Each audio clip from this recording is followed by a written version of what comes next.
Hello बच्चों, तो कैसे आप लोग? बढ़िया, चलिए बढ़िया रहिए। तो जैसा कि कुछ बच्चों को मैंने आज 11th क्लास पढ़ाया, तो उनमें से कुछ बच्चों ने कमेंट किया कि सर उनको ना बैक्टीरिया का स्ट्रक्चर समझ में नहीं आता। तो मैं आपको बता दूं, बायोलॉजिकल क्लासिफिकेशन में एक साइंटिस्ट थे जिनका नाम था आर.एच. व्हिटेकर। आर.एच. व्हिटेकर ने दिया था 5 किंगडम क्लासिफिकेशन। उन्होंने बोला कि 5 किंगडम क्लासिफिकेशन में जो प्रोकैरियोटिक होता है वो मोनेरा होता है, और जो यूकैरियोटिक सेल होती है वो बनाता है प्रोटिस्टा और यूनिसेलुलर मल्टीसेलुलर। यूनिसेलुलर के अंदर आता है प्रोटिस्टा, मल्टीसेलुलर में आएगा आपको ऑटोट्रॉप हेटेरोट्रॉप। ऑटोट्रॉप में प्लांटी और हेटेरोट्रॉप में एनिमेलिया। प्लांटी में आपका algae, bryophyta, pteridophyta, gymnosperm, angiosperm आते हैं। और एनिमेलियम में आपको 11 क्लास आते हैं। प्रोटोजोआ को हटा दो तो porifera, coelenterata, ctenophora, platyhelminthes, aschelminthes, annelida, arthropoda, echinodermata, hemichordata और कॉर्डेटा, ये 11 क्लासेस आते हैं किसके अंदर? एनिमेलिया के अंदर। क्लियर? लेकिन मैंने आपका सवाल है कि सर बैक्टीरिया क्या होता है, तो मैं आपको बता दूं कि आर.एच. व्हिटेकर ने बैक्टीरिया का डिटेल डिस्कशन कहाँ किया था? मोनेरा के अंदर। तो मोनेरा के अंदर आपको बैक्टीरिया पढ़ना है। क्लियर? तो आओ हम बैक्टीरिया का शेप देखते हैं। तो सबसे पहले हम देखते हैं बेटा स्ट्रक्चर ऑफ बैक्टीरिया। क्या देखते हैं? Structure of bacteria. तो एक बार में एक ही झटके में आपको समझ में आ जाना चाहिए कि बैक्टीरिया ऐसे ओवल शेप होता है, उसका स्ट्रक्चर। क्लियर? लिटिल लिटिल थोड़ा थोड़ा डिफरेंस होता है, लेकिन मोर देन बैक्टीरिया का कॉमन शेप यही होता है। इसके अंदर जो मतलब अंदर एक और लेयर होती है, इनर लेयर, जो ऐसे फोल्ड हो जाती है कहीं कहीं पे। तो जो बाहर वाली परत है इसको आप बोलोगे आउटर मेम्ब्रेन, जो अंदर वाली परत है आप इसको बोलोगे इनर मेम्ब्रेन। क्लियर? उसके बाद यहां पे जो फोल्डिंग स्ट्रक्चर्स बन गई है इसको आप बोलोगे मीजोजोम। ये जो मीजोजोम होता है ये क्या करता है पता है? मीजोजोम होता है power house of the bacteria या प्रोकैरियोटिक सेल। ये एनर्जी स्टोर करता है, या इसी को हम बोलते हैं power house of the cell. उसके बाद देखो इसके अंदर, बैक्टीरिया के अंदर यहां पे लिक्विड टाइप का कुछ मटेरियल भरा हुआ रहता है, और इस लिक्विड टाइप के मटेरियल को हम क्या बोलते हैं?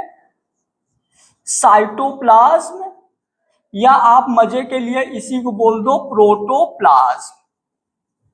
क्लियर? उसके बाद इसके अंदर ना ऐसे डीएनए न्यूक्लियोइड्स होते हैं।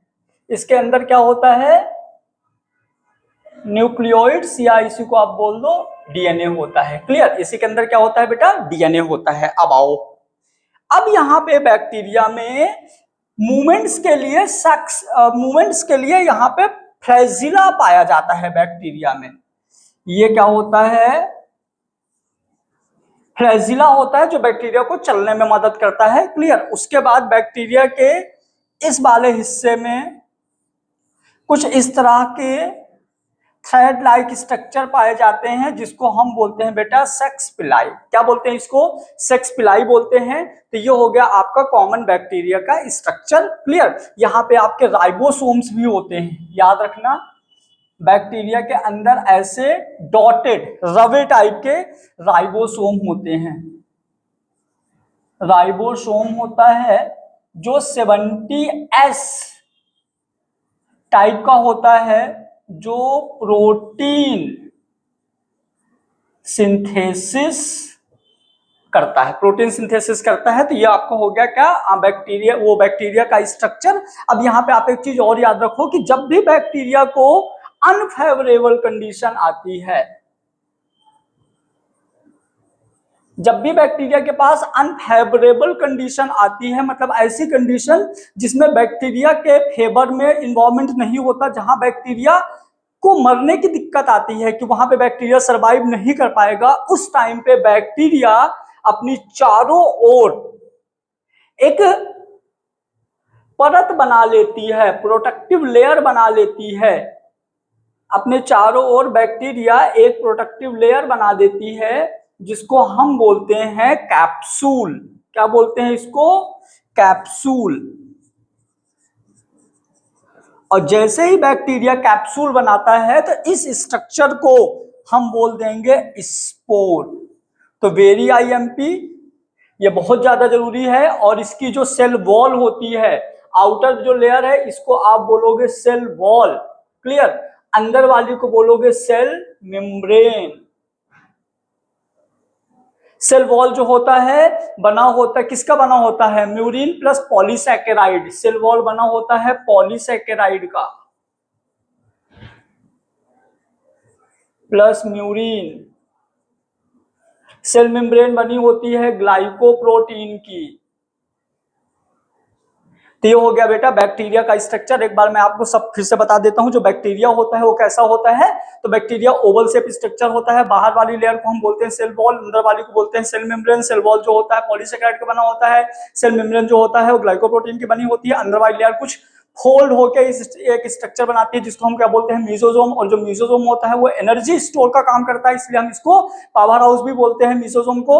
उसके बाद हम बात करें तो बैक्टीरिया के अंदर कुछ लिक्विड टाइप का फ्लूइड भरा हुआ होता है। जो फ्लूइड्स होता है उसमें आपके राइबोसोम या सेलुलर ऑर्गेनल्स जो लेयरलेस होते हैं वो तैरते हुए रहते हैं। उसमें न्यूक्लियोइड होता है, आरएनए के फॉर्म में रहता है। राइबोसोम होता है जो कि 70 प्रकार का होता है, जो प्रोटीन सिंथेसिस करता है। उसी में फ्लैजिला भी होता है जो बैक्टीरिया को चलने या मूवमेंट में हेल्प करता है। नीचे सेक्स पिलाई होते हैं जो बैक्टीरिया को रिडक्शन डिवीजन में कम हेल्प करते हैं, कॉन्जुगेशन में हेल्प करते हैं। उसके बाद जब बैक्टीरिया की अनफेवरेबल कंडीशन आती है तो अनफेवरेबल कंडीशन में बैक्टीरिया अपने बाहर एक परत बना देता है, एक कैप्सूल बना देता है, क्लियर, जिससे वो अनफेवरेबल कंडीशन से प्रोटेक्ट हो जाता है।